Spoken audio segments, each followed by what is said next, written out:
नमस्कार मित्रांनो, सुस्वागतम. ठरलं तर या मालिकेचा आजचा जबरदस्त भाग मित्रांनो खूपच भारी आहे बरं का. हे बघा, आजचा हा भाग पूर्ण पाहायला विसरू नका, कारण आता आपली तन्वी ही घरच्यांच्या सगळ्यांच्या समोर येणार आहे. नक्की आहे तरी कोण? आपली सायलीच तन्वी आहे हे पूर्णाची मात्र सगळ्यांना कसं आता अगदी सिद्ध करून दाखवते आजच्या ह्या भागामध्ये. आता सायली पूर्णाईला म्हणते की पूर्णाई, हे बघ, तुला मगाशी अस्वस्थ वाटत होतं ना, मग त्यासाठी डॉक्टर आलेले आहे, आपण डॉक्टरांना बोलावलेलं आहे. त्यावरती पूर्णाजी म्हणते, अगं अश्विन घरात असताना दुसऱ्या डॉक्टरांची काय गरज आहे बरं? त्यावरती सायली म्हणते की अगं पूर्णाई, या डॉक्टर फक्त तुझ्याशी बोलायला आलेले आहेत, तू बोलशील ना नक्की त्यांच्याशी? त्यावरती पूर्णाई म्हणते की हो, तू जर म्हणत असतील तर मी बोलते नक्की. आता पूर्णाई तयार होते आणि डॉक्टर आता तेथून सायली उठते आणि डॉक्टर पूर्णाईच्या शेजारी बसतात. त्यावरती आता डॉक्टर पूर्णाईला विचारतात की अन्नपूर्णा मॅडम, मला सांगा बरं, तुम्हाला नक्की कसला त्रास होतोय? त्यावरती पूर्णाई म्हणते, मला मात्र घरातील सगळ्यांचा त्रास होतोय, त्यांच्या वागण्याचा त्रास होतोय, आणि ते उगाचच म्हणतात की ही तन्वी नाही म्हणून. तुम्हाला चांगलंच माहिती आहे की माझी नात तन्वी आहे. त्यावरून मात्र किती वेळ वाद घालत बसणार आहे बरं? आणि बरं झालं तन्वीच म्हणाली माझं बरोबर आहे आणि हे सगळे चुकतात म्हणून. त्यावरती आता सायली सुद्धा विचारत पडते की मला मागाशी नेमकं काय झालं असेल? मी नेमकं पूर्णाजीला असं अगतुग का म्हणाले असेल?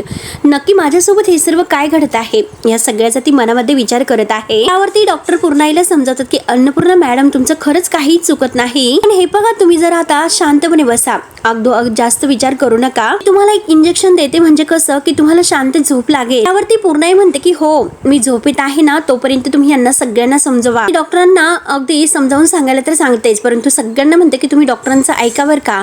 डॉक्टर म्हणतात की हो ठीक आहे, मी सांगते सगळ्यांना समजावून. कल्पना म्हणते की पूर्णाई, या तुम्हाला इंजेक्शन द्यायचं आहे ना, मग आडवं व्हा जरा. आता डॉक्टर पूर्णाईला इंजेक्शन देतात आणि पूर्णाईला झोप लागते. त्यावरती रविराज काका विचारतात की डॉक्टर, पण पूर्णाईला असं काय झालं असेल? अचानक असं इतक्या विचित्र का वागायला लागल्या? त्यावरती डॉक्टर म्हणतात की ठीक आहे, मी सांगते, पण इथे नको, आपण जरा बाहेर जाऊया, म्हणजे कसं की जरा नीट बोलता येईल. त्यानंतर आता सगळेजण बाहेर येतात. कल्पना आणि सुमन, प्रतिभा हे सगळेजणी डॉक्टर शेजारी बसतात. कल्पना विचारते की डॉक्टर, असं काय झालं बरं पूर्णाईंना? कारण त्यांच्या आता जरा जास्तच काळजी वाटायला सुरुवात झालेली आहे. त्यावरती अश्विन म्हणतो की मला तिच्या कंडिशन बद्दल थोडासा अंदाज तर आहे, तरी सुद्धा मला तुमच्याकडून ऐकायचं आहे की पूर्णाईला नक्की काय झालेलं आहे ते. त्यावरती आता डॉक्टर विचारतात की माझं रीडिंग सांगण्या अगोदर तुम्ही मला प्लीज सांगता का, नेमकं या घरामध्ये घडलं तरी काय असं? म्हणजे आता अन्नपूर्णा मॅडम ज्या तन्वी बद्दल बोलतात, ती नेमकं तन्वी आहे तरी कोण? तन्वीचं आणि अन्नपूर्णा मॅडमचं नातं तरी आहे तरी काय? किंवा आता ही डॉक्टर असं म्हटल्यानंतर सायली विचारत पडते. पूर्णाची मात्र आता सायलीचा हात जेव्हा धरतात आणि तन्वी, तुम्हाला सोडून जाऊ नकोस, हा प्रसंग सायलीला आता आठवतो, त्याचा ती विचार करत आहे. डॉक्टर पुढे विचारतात की तन्वी आता कुठे आहे? तेव्हा आता सगळेजण डॉक्टरांकडे पाहत असतात की डॉक्टरांना काय उत्तर द्यायचं तेच काही त्यांना कळत नसतं. त्यावरती आता डॉक्टर लगेच आता विचारतच आहे. अर्जुन म्हणतो की हे बघा डॉक्टर, मी सांगतो, तन्वी म्हणजे ही पूर्णाजीची मानलेली नात आहे. तेव्हा आता आतापर्यंत जो काही घडलेला प्रकार आहे अर्जुन डॉक्टरांना सांगत असतो, कारण आता प्रिया या घरात तन्वी म्हणून कसे आली, तिने अश्विनचे लग्न कसं केलं, हे सगळं काही आता ते डॉक्टरांना सांगत आहेत. त्यानंतर मात्र आता घरामध्ये जे काही झालेले आहे, ती तन्वी खोटं बोलून या घरात आली होती, तिने आम्हाला कसे फसवले आणि नंतर तिच्या विरोधात सगळे काही पुरावे गोळा करून आम्ही तिला जेलमध्ये कसे पाठवले, हे सगळं काही आता अर्जुन डॉक्टरांना सांगत आहे. त्यानंतर आता रविराज काका म्हणतात की म्हणजे कसं आहे की इतक्या दिवस आम्ही त्या मुलीला तन्वी समजत होतो, हे जे काही घडलं तर ते आमच्या सुद्धा कल्पनेच्या पलीकडेच होते. अर्थात म्हणजे या सगळ्या गोष्टीचा ना इतका मोठा धक्का बसणं हे स्वाभाविकच आहे, आणि त्यात म्हणजे त्यांच्यामध्ये असं काहीतरी परिवर्तन होईल, त्या असं काही वागतील हे आम्हाला कधीही वाटलं नव्हतं. त्यावरती आता डॉक्टर म्हणतात की अन्नपूर्णा मॅडम आहे तर त्या डीप शॉक मध्ये गेलेल्या आहेत आणि त्यांचं मन हे अगदी काही स्वीकारायला तयार नाही. त्यामुळे त्यांनी स्वतःचं असं एक वेगळं जग निर्माण केलेलं आहे. पण अजून सुद्धा या जगामध्ये त्यांना तन्वी असण्याचं अस्तित्व जाणवत आहे, पण त्यांच्यासाठी मात्र तन्वी ह्या जगामध्ये अगदी असलीच पाहिजे, त्यांच्या समोर ती असली पाहिजे. त्यावरती आता प्रताप म्हणतो, तन्वी इथे या घरात नाही हे सगळ्यांनी स्वीकारलेले आहे, पण पूर्णाई का स्वीकारू शकत नाही? त्यावरती आता डॉक्टर म्हणतात की हा एक कोमा आहे, कारण आता दुःखाला सामोरे जाण्याची प्रत्येकाची अशी पद्धत वेगवेगळी असते. याचं उदाहरण घ्यायचं असतं, उदाहरणार्थ एखादी व्यक्ती जर कुटुंबातून निघूनच गेली, त्यामुळे बऱ्याचदा असंच होतं की आपलं मन ते मानायला तयार नसतं. व्यक्ती या जगात नाही म्हणून आणि ती व्यक्ती आहे असंच मानून मात्र आपण हे जीवन जगत असतो. अन्नपूर्णा मॅडमच्या बाबतीत सुद्धा हेच घडलेलं आहे. त्या फक्त त्यांच्या कल्पनेच्या जगामध्ये वावरत आहेत. तुम्ही सुद्धा आहात, तन्वी सुद्धा आहे. तन्वी आता सध्या ज्या वयाची असेल त्या त्याच वयाच्या सायली मॅडम आहेत, म्हणूनच मात्र कदाचित त्या सायली मॅडमलाच तन्वी समजतात. त्यावरती अश्विन म्हणतो की आता पूर्णाजीला ह्या सगळ्यातून बाहेर पडण्यासाठी खूप त्रास होईल, कारण तिला कधी ना कधी हे सर्व कळणार आहे की सायली ही तन्वी नाही म्हणून. जेव्हा तिला हे सगळं काही समजेल तेव्हा हे सर्व ती पचू शकेल का? त्यावरती डॉक्टर म्हणतात की हे बघा त्यावेळेस काय होईल हे आता मात्र सिच्युएशन एडिट करून आपण हे सगळं नाही समजू शकत. त्यामुळे आता मात्र आपण त्यांच्या ह्या कल्पनेच्या जगाला धक्का बसून नाही चालणार, त्यांचा विचार करायला हवा आपल्याला. आणि त्यांचं वय बघतात जर आपण त्यांना हे सर्व सांगायला गेलो तर त्याचा उलट परिणाम सुद्धा होऊ शकतोय. त्यावरती आता अस्मिता म्हणते की नाही ना, आता हे सगळं असं होऊन नाही चालणार. आणि डॉक्टर अश्विनला म्हणतात की हे बघा तुम्ही मात्र म्हणाले की त्यांना बीपी आणि शुगरचा त्रास आहे आणि वयोमानाप्रमाणे त्यांना अजून सुद्धा काहीतरी असे आजार वगैरे असतीलच, आणि त्यासाठीच मात्र आपण त्यांच्या नाजूक मनाचा विचार करायला हवा. त्यावरती आता प्रतिमा आत्या विचारतात की पण आता आम्ही सगळ्यांनी काय करायचं आहे? त्यावरती आता डॉक्टर सांगतात की हे बघा पुढचे काही दिवस तरी त्यांच्या ओहोला हो आणि त्यांच्या मनाला प्रसन्न वाटेल असं काहीतरी त्यांच्या मनासारखं करणं खूप गरजेचं आहे. आणि त्यांना मात्र सत्याची पूर्णपणे जाणीव होईपर्यंत सायली मॅडमला मात्र त्यांच्या अवतीभोवतीच अगदी तन्वी बनून राहावं लागेल, आणि हेच नाटक मात्र त्यांच्यासाठी कदाचित औषध बनू शकतं. तेव्हा आता सगळेजण परत आता पूर्णाजी जवळ येतात. तेव्हा कल्पना म्हणते की पूर्णाजीला परत असं काही त्रास होईल का?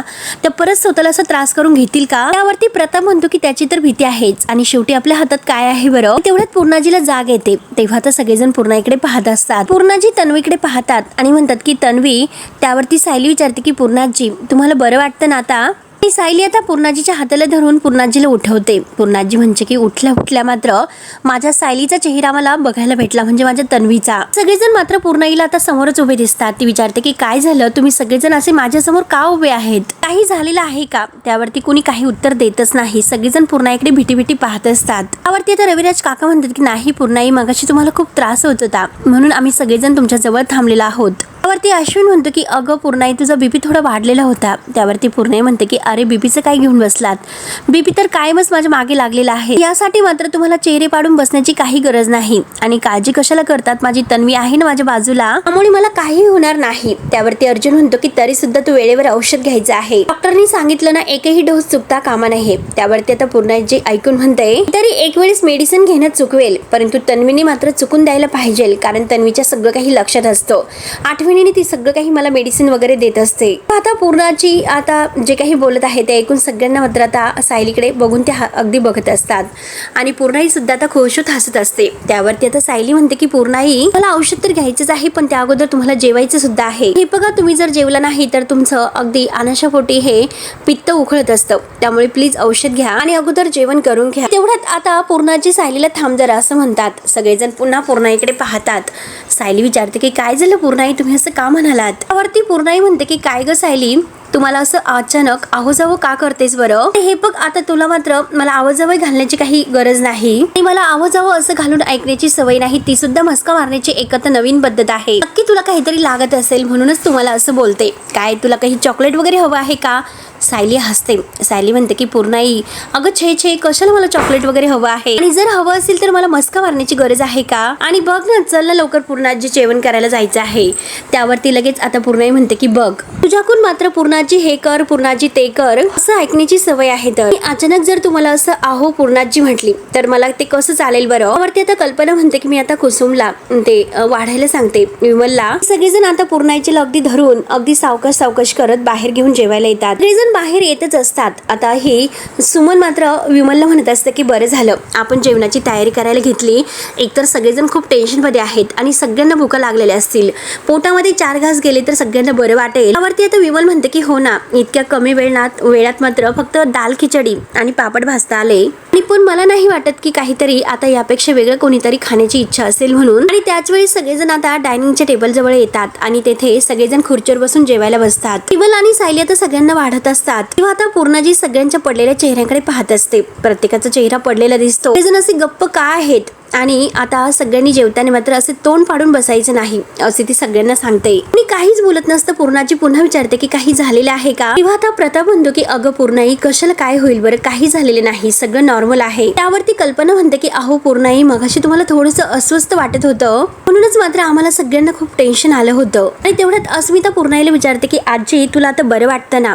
त्यावरती पूर्णाई म्हणते की अगं मला काय झालं, मी ठणठणीत बरी आहे. यात्रा करून आल्यापासून माझी अगोदरच्या पासून सुद्धा चांगली तब्येत झालेली आहे, मला काय होईल बरं दुसरं. त्यावरती अर्जुन म्हणतो की आजी तुझं यात्रेला जाण्याचं वय आहे का, तुला ना ट्रेकिंगसाठी जायला पाहिजे. त्यावरती लगेच पुन्हा आजीचा चेहरा लगेच खुलतो. अर्जुन तिची गंमत करत म्हणतो की बघ बघ अगं 16 वर्षाच्या मुलीसारखी तुझा चेहरा लगेच खुलला, त्या ग्लो आलेला आहे तुझ्या चेहऱ्यावरती. आणि सगळेजण मात्र आता हसत असतात. त्यावरती पूर्णाजी म्हणते की काय रे अर्जुन, आजीची थट्टा करताना तुला काहीच वाटत नाही का. आता पूर्णाजी सगळ्यांकडे पाहत असते तर सायली मोठ्या प्रेमाने म्हणते की पूर्णाजी अहो जेवा ना तुम्ही. त्यानंतर आता सगळेजण पूर्णाईला जेवा जेवा म्हणत असतात. तर पूर्णाजी म्हणते की तन्वी म्हणजे सायलीला तू मला तुझ्या हाताने भरवशील का, म्हणजे मला 2 घास आणखीनच जास्त जातील आणि तुझ्या हाताने खायला मला खरंच खूप आवडेल, गोड लागेल. त्यावरती आता सायली म्हणते की अगं आजी हे बघ मी जर भरवल्यानंतर तुला 2 घास जास्त जाणार असेल मी नक्की भरवेल. तेव्हा आता सायली चक्क पूर्णाईला आपल्या हाताने भरवते. सगळेजण अगदी डोळे भरून पाहत असतात. नंतर आता सायली 2 घास भरवते तर पूर्णाजी म्हणते की थांब सायली आता मी तुला भरवते. त्यानंतर आता पूर्णाई ही अगदी आपल्या तन्वीच्या हाताने अगदी प्रेमाने खात असते. त्यानंतर म्हणते की तन्वी तू माझ्या शेजारी बस, आपण मात्र दोघे एका ताटात बसून जेवण करूयात. आता ह्या तन्वी आणि प्रतिमा ह्या पूर्णाईकडे अगदी मस्त आशेने पाहत असतात. आणि सगळ्यांना मात्र आता ह्या नात जी काही आजी आणि नात आहे यांची जी काही मायाची ओढ आहे ती मात्र सगळ्यांच्या समोर दिसलेली आहे. परंतु आता सगळ्यांना हेच माहिती नसतं की सायली हीच आपली तन्वी आहे म्हणून. त्यावरती आता पूर्णाई तिला म्हणते की अगं तन्वी आपण लहान असताना कसं तू आपण एकत्र जेवायचो अगदी तसंच. तेव्हा आता सायलीला फारच आनंद होतो. आता दोघेही एकमेकांना प्रेमाने भरवत आहेत. आता सायली आपल्या पूर्णाईला भरवते. पूर्णाई आता मस्त जेवण करत आहे. त्याच्या तब्येतीत सुद्धा थोडीशी सुधारणा वाटते. सायली आपल्या हाताने तिला पाणी वगैरे पाजते, तिला अगदी 2 घास जास्त भरवते.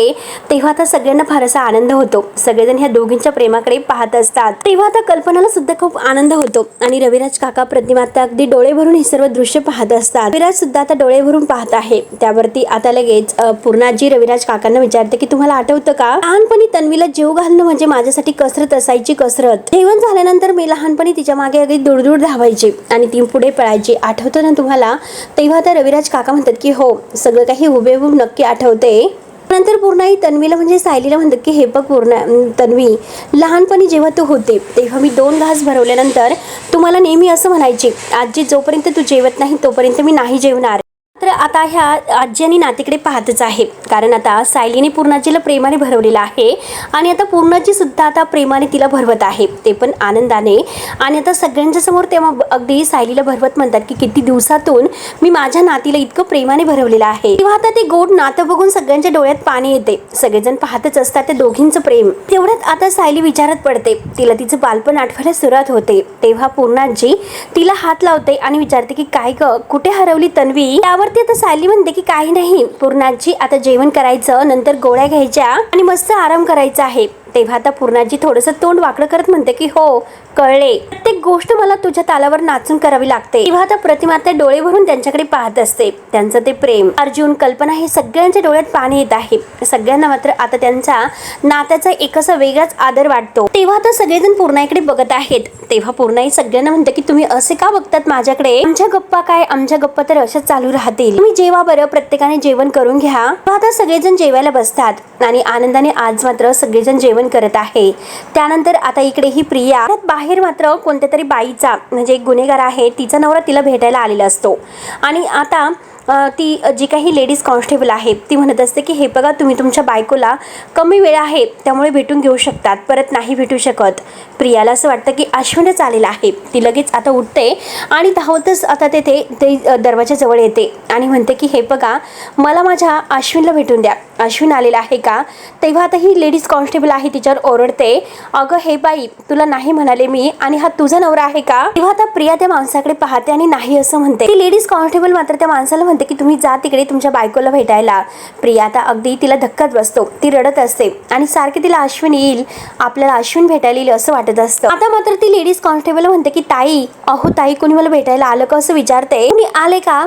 त्यावरती लेडीज कॉन्स्टेबल म्हणतात की नाही. त्यावरती आता लगेच प्रिया विचारते की माझे आई बाबा मला भेटायला आलेत का. हे बघा कदाचित मात्र माझा नवरा येथे कॉल करेल आणि त्याचा कॉल येऊ शकतो आणि कॉल आल्यानंतर तुम्ही मला देताल का.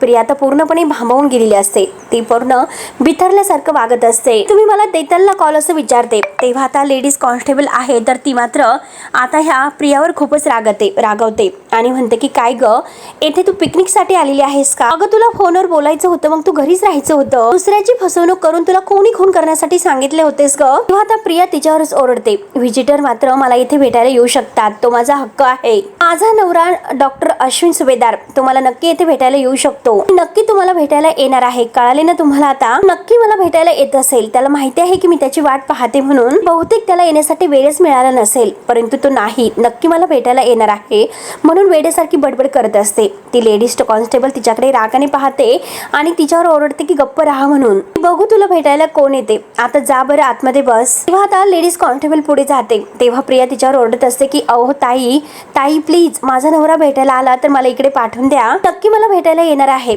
अश्विन येणार आहे, अश्विन येणार आहे असं सारखं वेड्यासारखी बडबड करत आहे. अश्विनला माहिती आहे की मी वाट पाहते म्हणून. त्यानंतर आता कल्पना ही सायलीला विचारते की पूर्णा आता बऱ्या आहेत का, त्यांना झोप लागली का? सायली पूर्णाला झोपून आता बाहेर आलेली असते आणि सायली म्हणते की हो त्यांना आता झोप लागलेली आहे. त्यानंतर आता सुमन म्हणते की हो ना, खरंच काय अवस्था झाली पूर्णाची, खरंच त्या खरंच खूप खंबीर आहेत, तन्वीच्या बाबतीतील हा धक्का त्यांना सहनच होत नाही. त्यावरती अश्विन सुद्धा पूर्ण खचून गेलेला आहे आणि तो म्हणतो की कुठल्या गोष्टीचा कुणाच्या मनावर कसा परिणाम होईल हे आपण खरंच कधीच सांगू शकत नाही, पण आपल्याला डॉक्टरांनी जे सांगितले आहे ते फॉलो तर करावंच लागेल. त्यावरती अर्जुन म्हणतो की ते इतकं सोपं नाही, सायली ही तन्वी आहे, नाटक आपण किती दिवस असं करत राहायचं बरं, त्यापेक्षा पूर्णाची पाहण्यावर कसं येईल हे आपल्याला बघायला हवं. त्यावरती आता प्रताप म्हणतो की हे बघ अर्जुन, अरे तुझं बरोबर आहे, परंतु मला असं वाटतं आपण मात्र पूर्णाजीला थोडासा वेळ देऊयात. त्यावरती आता अर्जुन म्हणतो की मला हे सगळं काही आता पूर्णाजीला आपण खोटी आशा दाखवल्यासारखं वाटतं, म्हणजे आपण तिला फसवतोय. आणि हे बघा, आपण जर हे नाटक असं करत राहिलो, जे काही रियालिटी आहे ती जर ती नाही म्हणजे सहन करू शकली तर तिला त्याचा आणखीनच त्रास होईल, मग आपण काय करायचं बरं त्यावेळेस. त्यानंतर इकडे ह्या साक्षीची अवस्था सुद्धा वेड्यासारखी झालेली आहे, ती सुद्धा अगदी वेड्यासारखा अगदी बावट होऊन विचार करत आहे की तिला भीती असते की आता आपली वेळ येईल, आपल्याला सुद्धा प्रियासारखं जेलमध्ये जावं लागेल, कारण पहिल्यांदा नागराज, नंतर अण्णा आणि नंतर प्रिया आणि आता मात्र मी असेल आणि आता मी म्हणजे असं बोलून बोलून तिला पूर्णपणे घाबरट आलेली आहे. ती पूर्णपणे अगदी वेड्यासारखी बडबडच करत आहे. एक शॉक तिला बसलेला आहे की सायली अर्जुन आता माझ्यावर नक्की हल्ला करतील आणि आता मीच आहे त्यांचं पुढचे टार्गेट. जसं त्यांनी प्रियाला पकडलं तसे मला सुद्धा पकडतील आणि जेलमध्ये टाकतील, म्हणून तिचा पूर्णपणे थरकाप उडालेला असतो आणि पुन्हा तो पोलिसांचा छळ आणि नाही मला जेलमध्ये नाही जायचं असं वेड्यासारखं बडबड करत असते आणि जोरजोराने किंचाळून तेच म्हणत असते की मला जेलमध्ये नाही जायचं. आपले डोकं धरून आवळते, इकडे तिकडे कपडे फेकून देते, परत आता विचार करते आणि तिला पुन्हा शॉक बसतो आणि म्हणते की मला तर माझ्या सचिन पासून सुद्धा लांब जावं लागेल आणि मला मात्र माझ्या सचिन पासून लांब जायचं नाही, मी काय करू बरं. मी आता उठते वेड्यासारखी इकडे तिकडे आता वस्तू फेकून देत असते की मी काय करू, मला सचिन पासून लांब जायचंच नाही, जेलमध्ये जायचं नाही, मग काय करू. तिच्या डोक्यात आता विचार येतो की मी सचिन बरोबर कॅनडाला जाऊ का, हो मी त्याच्याबरोबर कॅनडाला जाऊ शकते, तिथे गेल्यानंतर आम्ही आमचा छान संसार करू. मी परत विचार करते की सचिन माझ्यासोबत कॅनडाला काय येईल बरं. परत वेड्यासारखं अगदी जोरजोराने हसते आणि हसता रडायला सुद्धा सुरुवात करते. ती रडता आणि हसता मात्र तिला आता सचिन बरोबर घालवलेला एक किस्सा आठवतो, जेव्हा तिने सचिनला मागून मिठी मारली होती. त्याच वेळेस आता सचिन बरोबर जेव्हा ती एकदा बाहेर फिरायला आलेली असते आणि सायलीने त्या दोघांना एकत्र पाहिलेलं असतं, त्यावेळेस आता ह्या सचिनने तर सायलीला पाहिलेलं असतं, पण आता ह्या साक्षीने सुद्धा सायलीला पाहिलेलं असतं. तो क्षण तिला आठवतो, म्हणजे सायली ही सचिनचा पाठलाग करत आमच्या मागे येऊ शकते, म्हणून आता प्रिया आणखीनच वेड्यासारखं वागत असते. त्यानंतर आता इकडे सुभेदारांच्या घरामध्ये रविराज काका म्हणतात की आपल्या सगळ्यांच्या आठवणीत मात्र जशी छोटी तन्वी आहे तशी ती पूर्णाजींच्या आठवणीत सुद्धा असेल, अतिशय गोड आणि अगदी आणि मायाळू. आणि जशी मात्र आता हे पूर्णाजीने तन्वीचं सत्य परत आणलं तसं ते पचवणं सुद्धा खूप जड जाईल. त्यावरती आता अश्विन म्हणतो की आपल्याकडे दुसरा कोणताही ऑप्शनच नाही, डॉक्टरनी तिला गोळ्या सुरू केलेला आहे आणि परवापासून मात्र काउन्सिलर सुद्धा आता येणार आहे. तर आणि आता जे काही ट्रीटमेंट सुरू आहे तर पूर्णाजीला हळूहळू बरं सुद्धा वाटेल, पुढे काही दिवस आपण वाट बघूयात. त्यावरती आता लगेच ही कल्पना म्हणते की परंतु हे सगळं सायलीला फार अवघड जाणार आहे, तर कारण पूर्णाजी आणि तन्वी यांचं नातं कसं होतं हे सायलीला कुठे माहिती आहे. आता सायली विचारात पडते. अस्मिता पुढे म्हणते की सायलीला मात्र आता पूर्णाजीशी वावरताने वेगळ्याच संकटात पडल्यासारखं वाटेल, ती छोट्या छोट्या गोष्टीमध्ये परीक्षा दिल्यासारखं होईल. त्यावरती सायली म्हणते की नाही अस्मिता ताई, असं काही नाही, हे बघा मला थोडंसं जड जाईल, परंतु पूर्णाजी लवकरात लवकर बऱ्या होव्या असं आपल्या सगळ्यांना वाटतं. हे बघा आपल्याला जर त्यांना बरं करायचं असेल तर आपल्याला हे सर्व करावं लागेलच, शिवाय डॉक्टरांनी हा सल्ला दिलेला आहे. अश्विन भाऊजींना सुद्धा तेच वाटतं आणि आपण मात्र त्यांच्यासाठी हे सर्व करायला हवं. त्यावरती आता हे सर्व ऐकल्यानंतर अर्जुन म्हणतो की बायको पूर्णाजीसाठी तू तू काही पण करशील, तू काही रिस्क घेशील, परंतु ही वेळ आहे ती रिस्क घेण्याची नाही. त्यामुळे मला असं वाटतं की आपण डॉक्टरांना परत एकदा विचारूयात, आपण पूर्णाईला दुसरी कोणतीही ट्रीटमेंट देऊ शकतोस का. आणि तो अश्विनला म्हणतो की तू डॉक्टरांना एकदा फोन कर, त्यांना हे सगळ्याबद्दल एकदा विचारून बघ. त्यावरती अर्जुनचं बोलणं ऐकून अश्विन म्हणतो की हे बघ, अरे दुसरी कोणतीही आता ट्रीटमेंट आहे तर ती यापेक्षाही बेस्ट असती, तर डॉक्टरांनी आपल्याला अगोदर ते सांगितलं असतं. आणि हे सुद्धा मी सांगतोय कारण पूर्णाची जी मानसिक अवस्था आहे ना, तर आपण मग तेच करायला हवं की जे डॉक्टरांनी सांगितले तेच पूर्णाजीसाठी योग्य आहे. आता हे सर्व झाल्यानंतर सायली अर्जुनला समजावते आणि म्हणते की अहो, मला तुमची काळजी कळते आणि पूर्णाजींच्या बाबतीत कुठलाही धोका आपल्याला पत्करायचा नाही. तुम्हाला जसा धोका वाटतो तुम्हाला नाही वाटत, फक्त पूर्णाजीच्या मनाविरुद्ध काही गोष्टी व्हायला नको हे महत्वाचं आहे. आणि त्यामुळे त्यांना बरं होण्यासाठी कितीही दिवस मला त्यांच्यासमोर तन्वी होऊन वावरावं लागलं ते सुद्धा चालेल, मी ते सर्व काही सहन करेल, ऍडजस्ट करेल. आणि आता सगळं काही ती करायला तयार होते. त्यानंतर आता इकडे ही साक्षी म्हणते हे सगळं काही मला सायलीने अगदी बघितल्यामुळे झालेलं आहे, तर कारण का मी माझा चेहरा त्या सायली समोर लपू शकले नाही याचा आता या साक्षीला खूपच टेन्शन येते आणि स्वतःची चिड येते. एवढ्यात तिला तो चेहरा आरशासमोर दिसतो आणि ती म्हणते की हाच तो चेहरा, हाच तो माझा चेहरा, माझा शत्रू झालेला आहे आणि मीच माझी शत्रू झाले. माणसाला मात्र आवाज बदलता येतो, चालणं आणि बोलणं सुद्धा बदलता येतो, का चेहरा बदलता येत नसेल. आता ती खूप रडत असते. आपला चेहरा आवळत म्हणते की हाच माझा चेहरा माझा शत्रू बनलेला आहे आणि हा चेहरा मला नकोय म्हणून खूप जोरात ती आरशामध्ये बघत किंचाळत असते. साक्षी शिकरे आहे तर ती समीरा शेखर झाली तरी सुद्धा मात्र हा चेहरा बदलला नाही, तो चेहरा आहे तसंच राहिलेला आहे. त्यामुळे आता हे सर्व मी नाही होऊन देणार, मला हा चेहरा नकोय. लगेच तेथील हातात सुरा घेते आणि त्या सुराकडे बघत म्हणते की मला हा चेहरा नकोय. सारखं तेच म्हणते की मला हा चेहरा नकोय, मला हा चेहरा नकोय. आता सूर्याने मात्र ती आपला चेहरा कापायला घेते. तेव्हा आता साक्षीची इथपर्यंत हिंमत गेलेली असते आपल्याला स्वतःला वाचवण्यासाठी. त्यानंतर आता इकडे सुभेदारांच्या घरामध्ये सायलीने जे काही सांगितलेलं आहे तर ते ऐकून कल्पना म्हणते की हो, मला आता सायलीचं म्हणणं पटतं, कारण आता आपल्याला पूर्णाजीला बरं करणं खूप महत्वाचं आहे. त्यावरती प्रताप म्हणतो की जर आपल्याकडे कोणताही दुसरा पर्याय नसेल तर सायलीला हे नाटक करावं लागणारच आहे. तर आता हे सर्व झाल्यानंतर कल्पना म्हणते की सायली ठीक आहे, तुला हवी ती मदत आम्ही सगळेजण करू, ही लढाई मात्र तुलाच लढावी लागणार आहे. त्यानंतर प्रतिमात्या म्हणते की सायली या आव्हानाला नक्कीच सामोरं जाईल आणि ती पूर्ण सुद्धा करू शकेल, माझी पूर्णपणे खात्री आहे आणि सायलीवरती विश्वास आहे. एका मनामध्ये वेगळाच प्रश्न मला सतावत आहे. त्यावरती रविराज विचारतो की कोणता प्रश्न. त्यानंतर प्रतिमात्या म्हणतात की आपल्या समोर जी काही तन्वी म्हणून वावरत होती ती आपली तन्वी नव्हती, ती बबली लोखंडे होती. आणि हे तर आपल्याला सगळ्यांना कळलेलं आहे की आता ही प्रिया आपली तन्वी नव्हती, पण आपली तन्वी कुठे असेल, अपघातानंतर आपली तन्वी कुठे गेली असेल, तिचं काय झालं असेल. आता सगळे जर विचारत पडतात की आपली तन्वी कुठे गेली असेल, रात्री ती कुठे गेली असेल, तिचं काय झालं असेल आणि आता मात्र आपली तन्वी कुठे असेल म्हणून प्रतिमात्याला आपल्या तन्वीची आठवण होते. तेव्हा सगळेजण आता तन्वीविषयी विचार करायला सुरुवात करतात. सायली सुद्धा विचार करत असते आणि सायली या सगळ्याचं म्हणजे प्रतिमात्याचं बोलणं ऐकून मनात म्हणते की बरं झालं प्रतिमात्या तुम्हीच शेवटी विषय काढला, कारण मला सुद्धा हा प्रश्न सतावत होताच. तेव्हा आता सगळ्यांच्या डोक्यामध्ये हाच प्रश्न सतावत आहे की आपली तन्वी कुठे गेली असेल. आणि हे सगळं काही झाल्यानंतर आता तन्वी कुठे असेल, ही प्रिया तर खोटीच होती, मग आपल्या तन्वीचं काय, सगळेजण विचार करत आहे. पण कुणाला आता हेच माहिती नाही की आपली सायली हीच तन्वी आहे. परंतु पूर्णाजी मात्र अगदी बरोबर ओळखतात. पूर्णाजी म्हणतात की हो, हीच आपली तन्वी आहे. आणि त्यानंतर आता सगळेजण अगदी विचार करतात की खरंच तन्वीचं काय झालं असेल. तर शेवटी मित्रांनो हा भाग येथे संपतो. पुढील भागामध्ये अश्विन मात्र आता सायलीला म्हणतो की हे बघ बहिणी, पूर्णाजी तुला तन्वी समजते आणि त्यामुळे आता पूर्णाची तब्येत बरी होईपर्यंत आपल्याला मात्र हे सर्व नाटक करावंच लागेल, तुला तन्वी बनूनच राहावं लागेल. आता सगळेजण एकत्र आलेले आहेत आणि एकत्र आल्यानंतर आता सगळेजण गप्पा गोष्टी करत आहे. तर लगेच आता पूर्णाची ही तन्वीला आपल्या तन्वीला गाणं म्हणते लहानपणीचं, चांदमामा चांदमामा लपलास का, लिंबुनीच्या झाडामागे लपलास का. आणि त्याच वेळेस सायलीला आता बालपण आठवतं, लहानपणीचा तो भूतकाळ आठवतो. तेवढ्याच मात्र आता सायली त्या पुढच्या 2 ओळी आहेत तर ते 2 ओळी अगदी मस्त लहानपणी जशी म्हणायची तशी म्हणते. हे ऐकल्यानंतर आता सगळ्यांना फार मोठा एक धक्का बसतो, कारण जे काही त्या 2 ओळी म्हटलेली आहे त्यातील शब्द ती चुकीचं म्हणलेले असते. आणि पूर्णाजी म्हणते की हो, लहानपणी सुद्धा तू असेच काहीतरी ते 2 ओळी आहेत त्यातील शब्द चुकीचं म्हणत होती आणि आज सुद्धा ते बरोबर तू चुकीचंच म्हटली. तेव्हा आता सगळेजण सायलीकडे पाहत असतात. तेव्हा आता सायली सुद्धा विचार करते की म्हणजे मी सुद्धा ह्याच 2 ओळी अशाच चुकीचं म्हणायचे. तन्वीत आणि माझ्यामध्ये इतका योग कसा असू शकतो. सगळ्यांना मात्र एक प्रकारचा मोठा धक्का बसतो, कारण सायली इतकं अगदी परफेक्ट कसं ओळखू शकते. जसं लहानपणी तन्वी गात होती तसंच आज सायली गाते. नक्की हे सर्व काय असेल याचा आता संकेत सर्वांना मिळालेला आहे आणि सायली हीच आपली तन्वी आहे असे एक एक किस्से मात्र आता सगळ्यांच्या समोर लवकरच येणार आहेत आणि आपली मित्रांनो सायली ही सगळ्यांच्या समोर तन्वी आहे हे आता सिद्ध होणार आहे. तर तेव्हा आता ठरलं तर या मालिकेचे डेली अपडेट्स पाहायला विसरू नका. तोपर्यंत धन्यवाद.